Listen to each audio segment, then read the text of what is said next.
বাদি যা যাবা বললো ও লইল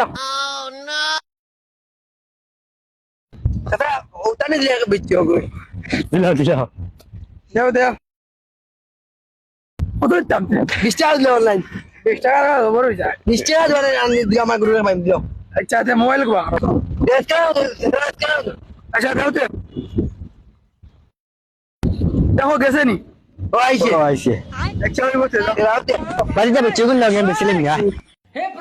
प्रभु সাসার বেচে গুন দে जगन्नाथ प्रेमानंद ये क्या हुआ। আচ্ছা এখন আমার খাটালো 50 টাকা দাও চাচা আপনি বলেন খাটাল মানে বিচ্ছি বারে 70 টাকা কারণ আমরা খাটাল খাইয়া বিচ্ছি লই যাই মানে তোমার 50 টাকা রাখিলাম আমরা 20 টাকা দিলে হই দিব আমরা তাতে বিজনেস কেনার ভিডিও দশ নাম দিয়া গেছে কি তো আইছে তে বাকি দেন দাও কি তোমার তো টাকা দিলেই আমরা পয়সা দিই চল বাতি যা চল अभी मजा आएगा ना भिड़ो। চাচা কাটলো তো আমরা মনে করলাম লাভ হয়েছে আমরা যাবো ছিলাম 20 টাকা যে কাটলো যে ভাইলাম 20 টাকা আমরা তো লাভ হয়েছিল তো 40 টাকায় আমরা কামাই যেতে চলো আমরা এই গিয়ে বাড়ি যাই আমরা লাভ হয়েছি